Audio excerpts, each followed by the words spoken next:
রাজ্যের একমাত্র সরকারি সুপার স্পেশালিটি হাসপাতালে নৈরাজ্যের ছবি। সোমবার রাতের পর মঙ্গলবারও দফায় দফায় উত্তপ্ত এসএসকেএম চত্বর। জুনিয়র ডাক্তারদের বিক্ষোভের জেরে রোগীদের হয়রানির অভিযোগ। ইমার্জেন্সির জন্য টিকিটটার জন্য খালি এটাই করবে, সব কিছু করে বসে আছি, কিছুর পাত্তা পাচ্ছি না, লাইনই হচ্ছে না। এদিকে মশার কামড়, মানুষ বসে আছে আক্রান্ত অবস্থায়, 2 ঘন্টা ধরে বসে আছি। এমার্জেন্সি টিকিট করতে 3.5 ঘন্টা দাঁড়িয়ে আছি, লাইন এগোচ্ছে না। যদিও মুখ্যমন্ত্রী এদিন এসএসকেএমে দাঁড়িয়ে বুঝিয়ে দেন রোগী পরিষেবার প্রশ্নে কোনো রকম আপোষ করবে না সরকার।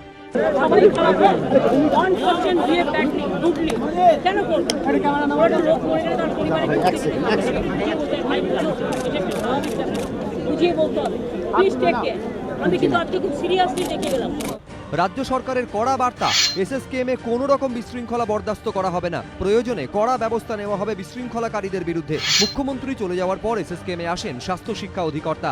ডিরেক্টরের ঘরে আধিকারিকদের নিয়ে বৈঠক করেন তিনি। বৈঠকে ছিলেন অ্যাসিস্ট্যান্ট কমিশনার পদমর্যাদার একজন পুলিশ অফিসার। বৈঠক চলাকালীন ফের উত্তপ্ত হয়ে ওঠে পরিস্থিতি। কেন দরজা বন্ধ করে বৈঠক করা হচ্ছে এই প্রশ্ন তুলে ডিরেক্টরের ঘরের বাইরে বিক্ষোভ দেখাতে শুরু করেন জুনিয়র ডাক্তাররা। শুরু হয় দরজায় ধাক্কা, এরপর দরজা খুলে দেওয়া হলে কার্যত জোর করে ভেতরে ঢুকে পড়েন জুনিয়র ডাক্তাররা। বিকেল 5টায় এসএসকেএমে পৌঁছন মন্ত্রী অরূপ বিশ্বাস। এর 15 মিনিট পর হাসপাতালে যান স্বাস্থ্য সচিব। তখনও নিরাপত্তা, দালাল রাজ বন্ধ সহ একাধিক দাবিতে স্বাস্থ্যকর্তাদের ঘেরাও করে রেখেছিলেন জুনিয়র ডাক্তাররা।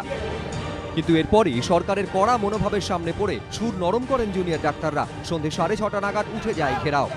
হেলথ প্রিন্সিপাল সেক্রেটারি, তার সাথে ক্যাবিনেট মিনিস্টার এবং তার সাথে আমাদের ডিএমই, 3 জনই আমাদের অ্যাসিওরেন্স দিয়েছেন আমরা আমাদের 10 দফা দাবি সেখানে আমরা রিসিভ করিয়েছি এবং তারা অ্যাসিওরেন্স দিয়েছেন 7 দিনের মধ্যে এগুলো পুরোপুরি মেনটেন করা হবে।